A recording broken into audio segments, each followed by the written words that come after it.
pessoal, tudo bem? Como é que vocês estão? Espero que estejam tudo bem. Galera, a aula de hoje a gente vai dar continuidade à Guerra Fria, beleza? É um tema bem extenso que a gente já está vendo, mas também é um tema muito importante, porque é um tema que vai mudar a política no mundo, né? Vai mudar a política, vai mudar a organização econômica, vai mudar a vida das pessoas, social.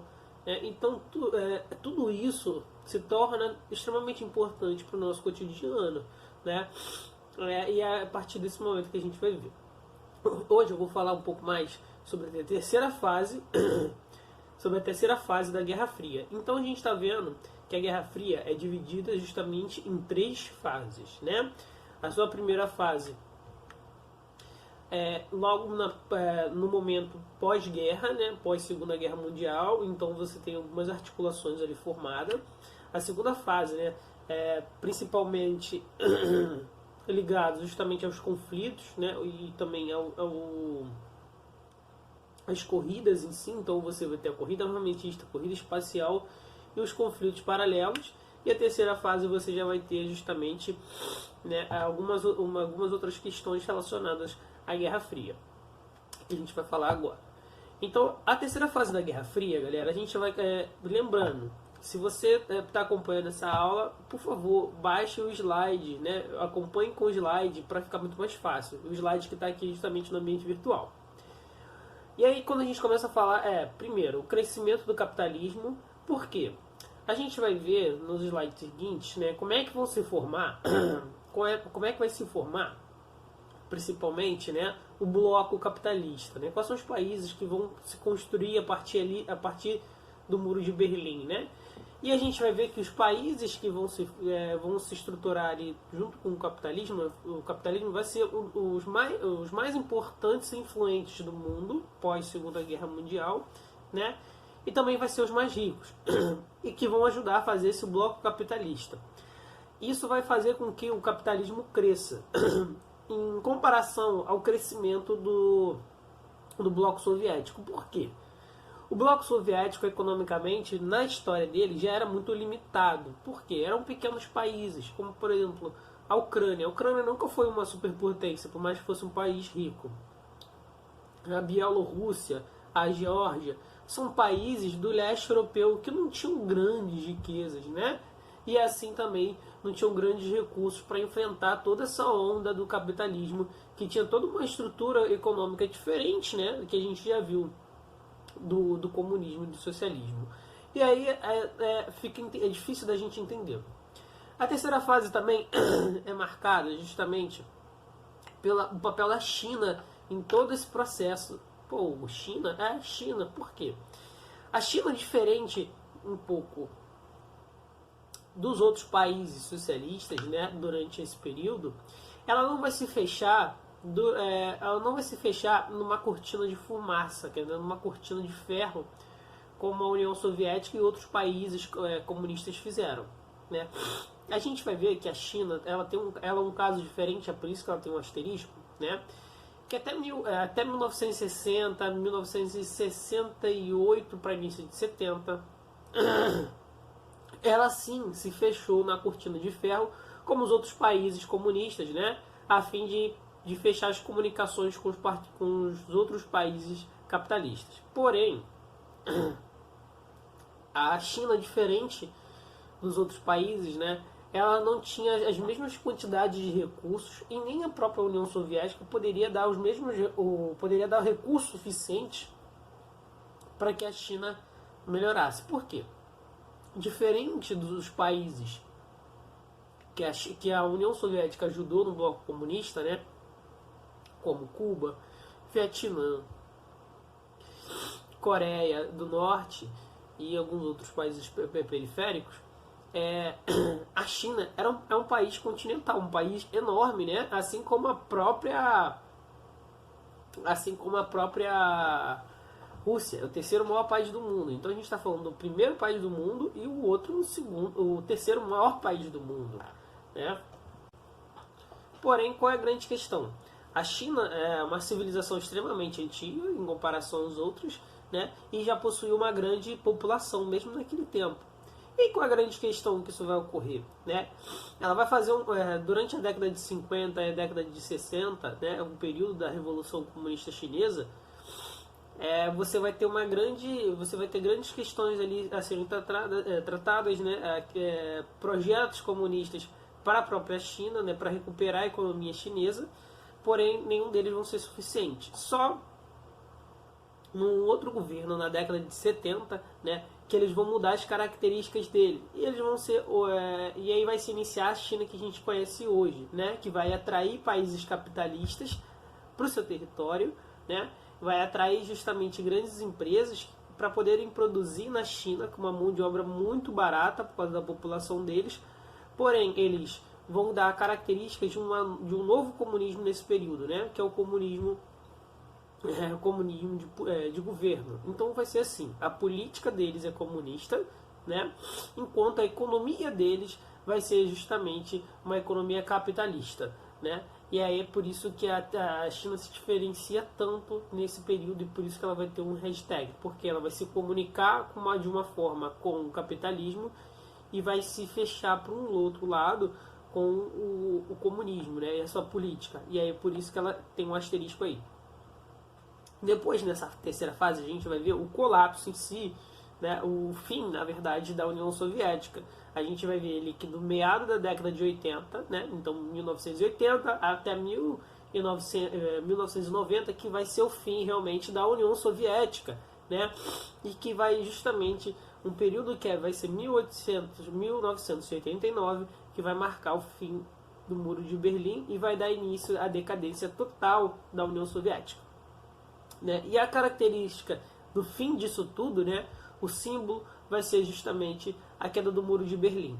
Então agora a gente já deu um resumo geral a gente deu um resumo geral justamente nessa terceira fase, né? E agora a gente vai ver algumas questões mais pontuais e andando um pouquinho melhor. Vamos lá, galera. Quando eu falei para vocês sobre as questões lá do conflito direto, né, da segunda fase, da segunda fase lá da Guerra Fria, a gente viu as questões dos conflitos indiretos, né, que os Estados Unidos e a União Soviética justamente entravam em conflitos uns com outros indiretamente, através de outros países. E aí, como que a gente pode ver isso? Como a gente pode ver isso, né? Vamos lá, tudo vai começar justamente, né, na crise de Berlim e na Grécia. Primeiro vai ser na Grécia por causa da divisão dos partidos, né? Você vai ter o partido justamente comunista e um partido mais liberal, e é aí que vai dar início justamente a um dos conflitos e a Guerra Civil Grega, beleza?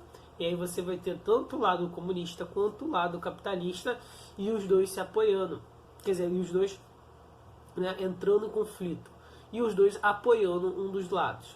Depois você vai ter a questão da crise do Muro de Berlim, porque logo depois da Segunda Guerra você vai ter uma Alemanha, que vai ser dividida, e aí a gente vai ver isso depois, né, como vai ser essa divisão, e eu vou explicar melhor essa divisão. Logo em seguida a gente vai ter a Guerra da Coreia, que também vai ser um pouco parecido justamente com a questão de Berlim, né, que eles vão dividir justamente a Coreia em duas partes, né, e aí essa divisão em duas partes vai ter os seus principais motivos, principalmente relacionado à guerra. Outro também vai ser a Guerra do Vietnã, que a gente já viu, né, que vai ser um marco justamente na história da Guerra Fria, que vai ser a Guerra do Vietnã, principalmente o quê?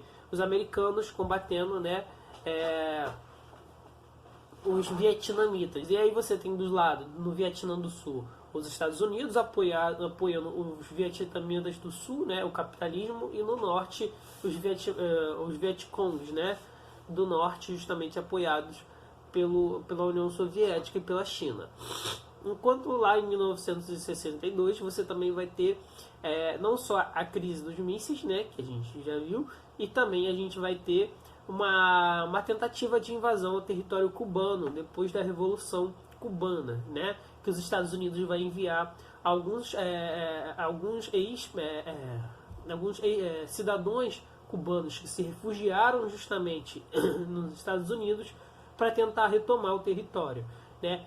para dar um sentido, para se iniciar justamente ali uma guerra civil e que depois pudesse se tornar uma guerra, né, de lados, como a gente já viu nas outras. Então, no próximo slide, a gente vai ver essa questão da reordenação do mundo. Como é que vai ser essa reordenação do mundo, né? E aí, durante o início justamente dessa Guerra Fria, a gente vai ter, duas condutas, principalmente do capitalismo, né? Que vai ser a doutrina Monroe, né? Que vai fazer é uma política, né? Uma política americana, que eles pensavam assim: olha, a gente quer impedir o comunismo de qualquer forma, né? E aí justamente é isso que eles começam a fazer, né? Impedir a criação de partidos com características comunistas nos Estados Unidos, impedir qualquer organização que se aproxime do comunismo nos Estados Unidos, e não só nos Estados Unidos, mas todo ao redor do mundo. Então eles acabam criminalizando partidos comunistas e partidos que se aproximem justamente do comunismo. Qual mais ou menos seria um exemplo? Tipo, Partido dos Trabalhadores. Partido do Trabalhador, nem todo Partido do Trabalhador é em si comunista, mas a origem do comunismo já justamente está ligada à história do trabalho. Então não tem meio que como não fazer uma coisa sem a outra, beleza? A outra coisa que a gente tem que falar é justamente o Plano Marshall, né? Depois da Segunda Guerra Mundial, a economia, né, dos outros países no mundo estava em frangalhos. E o grande vencedor justamente da Segunda Guerra Mundial, que a gente viu, vai ser os Estados Unidos, né? Porque ele vai tomar o lugar justamente da Inglaterra, ele vai entrar, de certa forma, tardiamente na guerra, né? E vai se beneficiar justamente desse espaço vazio e justamente de todos os outros recursos que ele vai conseguir conquistar. Então a gente vai ver que esse plano Marshall, né, é justamente um plano de financiamento para os países, né, se aliarem aos Estados Unidos. Então, o país está lá acabado pela Segunda Guerra Mundial, né? Por exemplo, a própria França. A França estava destruída na Segunda Guerra Mundial, porque foi um dos grandes palcos justamente da guerra. E aí, o que acontece? Você já tinha ali uma questão política sendo relevada. Olha, você vai ficar do lado dos comunistas ou do lado dos capitalistas, né? E ela justamente se alia ao lado dos capitalistas, aproveitando também os benefícios do plano Marshall. Então esse plano Marshall, ele influenciava bastante, porque se você era um país que não tinha as melhores condições do mundo, tivesse saído muito empobrecido por causa da guerra, você poderia recuperar a economia do seu país, né, através desse plano Marshall, que é justamente um empréstimo que os Estados Unidos faziam a esses países para se recuperarem a economia, porém eles deveriam se aliar ao bloco capitalista. Beleza? Não teria como você ser comunista e pedir empréstimo para os americanos. Vamos lá. O próximo passo é justamente falar sobre essa crise, né, de Berlim, do Muro de Berlim. E aí o que vai acontecer? Vai acontecer assim. A gente viu aquela foto, se quem puder voltar um pouquinho no slide, né, fala lá na primeira parte, onde fala a primeira fase, né, aí a gente tem ali na imagem embaixo, né, os soldados americanos bebendo com soldados russos, né, essa coisa toda. É um pouco o exemplo do que estava acontecendo ali na Alemanha, né, onde o exército do Ocidente e o do Oriente se encontraram. Só que aí já começa justamente as divisões políticas. Então vamos voltar lá para esse slide da crise de Berlim, onde tem justamente divisão ali. E aí começa justamente a fragmentação do território, né, que aí são os países que conquistam justamente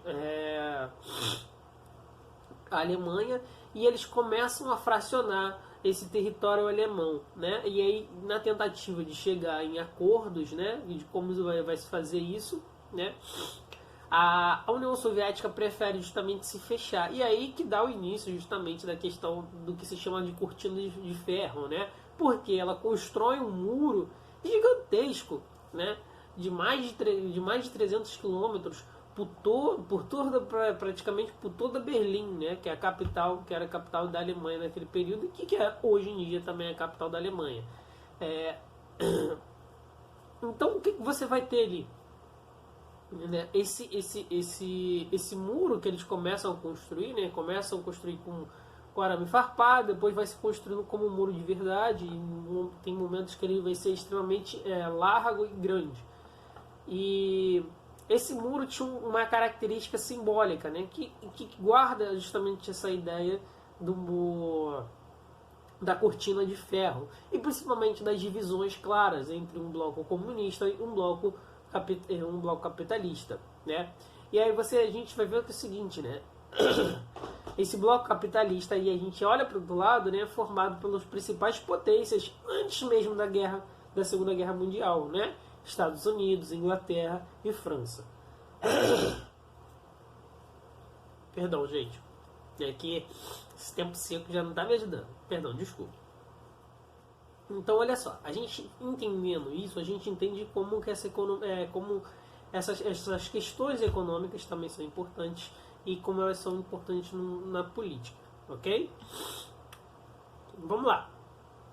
Vai acontecer o seguinte. Durante justamente esse período da Guerra Fria, vão ocorrer dois pactos importantes, duas alianças militares. A gente viu, né, se a gente der voltar um pouquinho, a gente vai ver que naquele slide da crise de Berlim, a gente vai ver que do bloco capitalista, né, existem 3 países. Assim também como no lado do bloco comunista, na verdade ele vai ter outros países também, mas quem vai cabeçar tudo vai ser a Rússia. E aí vai surgir, primeiro, né, o Tratado da OTAN, que é a aliança dos países ocidentais, para o quê? Impedir qualquer invasão russa.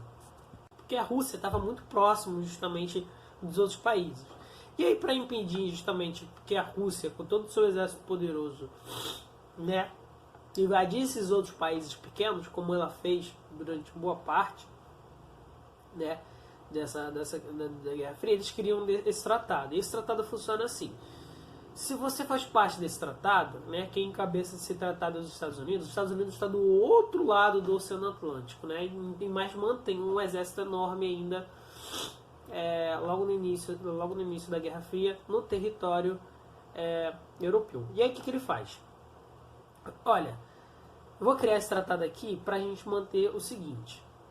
Se, por exemplo, a Alemanha invadir a França, invadir a Espanha, invadir a Inglaterra, né? Eu quero que ela vai estar declarando também guerra aos Estados Unidos, beleza? Então é assim, se você invadir um país pequeno, ela acaba também entrando em guerra com a União Soviética por causa justamente desse tratado. A União Soviética também, vendo isso, aproveita e faz um tratado também com os outros países que fazem parte do bloco, né? O Pacto de Varsóvia, que também dá essa mesma característica. Se os Estados Unidos ou algum outro país, né, aliado dos Estados Unidos, invadir algum dos países, né, que fazem parte desse Pacto de Varsóvia, a Rússia também entra em conflito. Então, na verdade, é um tratado que não é para entrar em guerra. Por quê? Ele vai forçar justamente as duas potências a entrarem em guerra. Então é só para fazer assim, tem um amigo mais forte. Aí eu sou lá, o pequenininho da galera, né? Aquele agitador, e tem um cara, um amigo meu, parece uma montanha, não. Aí vem alguém querer me bater e fala, meu amigo é ele, se tu me bater, ele vai bater em você também. Então essas alianças, né, são assim também. E aí, como se você tivesse o lado B e o lado A. E aí tem aqueles dois moleques pequenininhos do lado B e do lado A que vivem, né, querendo se bater. E aí o que acontece? Do lado B e do lado A você tem duas montanhas gigantes, né? Dois caras fortes pra caramba e tal, 2 metros de altura, parece até um armário pesando mais de 100 quilos. E aí o que você fala? Se tu me bater, eu vou chamar o Fernandão. Se tu me bater, eu vou chamar o Xandão. Né? Aí ninguém entra nessa briga, né? Essa é mais ou menos a ideia dessas alianças militares. No próximo, e agora para a gente encerrar essa parte dessa aula, a gente vai falar um pouco sobre a Guerra da Coreia. A Guerra da Coreia, né, ela vai ser marcada justamente por ser um conflito que vai ocorrer ali na Península Coreana, né? A Península Coreana por causa da formação geográfica dela, né? Ela vai ocorrer porque depois da rendição dos japoneses, né, a Coreia vai ser um território ali vazio, né? Só que quem toma justamente essa parte desse território vai ser os soviéticos pelo norte, né, passando pelo território soviético, pelo território chinês. Então eles É meio que o que aconteceu lá na Europa, né? Vai vir uma parte do Ocidente e do Oriente. Só que aqui vai vir uma parte do Sul e outra parte do Norte, né? Vai ser um momento que a União Soviética vai ajudar os Estados Unidos ali a acabar a guerra no Pacífico. E aí o que vai acabar acontecendo? O que vai acontecer na Coreia é a mesma coisa que aconteceu justamente lá em Berlim. Eles vão se encontrar, quando eles se encontraram justamente no que a gente chama hoje em dia de paralelo 38, né? Que são vários paralelos que cortam o planeta Terra. E aí esse meio que foi ali que cortou certinho a Coreia do Norte, a Coreia, né? Que era uma Coreia só, dividiu em duas. E aí o que acontece? Eles se encontraram. E aí, né, um lado não vai para um lado, o outro lado não vai para o outro, e eles pararam ali. Então, em 1950, né, já depois de 5 anos de terem tomado o território, você vai ter uma questão das brigas ali justamente dos comunistas contra os capitalistas, né, que dividiu justamente esse território. E aí, se a gente prestar bem atenção no mapa, a gente vai ter a China e a União Soviética, que são grandes países comunistas ali, marcando território, né, justamente com a Coreia do Norte. E aí a Coreia do Norte se sente à vontade para largar uma grande ofensiva para dominar os territórios do Sul. E aí dá início justamente à Guerra da Coreia, né, que aí a gente não tem grande sentido de falar, né, de toda a Guerra da Coreia, mas entender que foi um dos conflitos também mais importantes para a Guerra Fria. E ela vai ter um armistício, né? O que é esse armistício? É um acordo meio que de paz. Olha, a gente vai parar essa guerra por aqui, né? Mas essa guerra não acabou em 1953, né? E para a gente ter noção, essa guerra até hoje não acabou. Por isso que tem toda aquela questão lá do Donald Trump e aquele gordinho baixinho lá, ficar boladão um com o outro, não gostar muito do outro, né? Por isso que tem um lugar lá onde que ninguém se encontra. Beleza? Gente, essa é a nossa aula sobre Guerra Fria.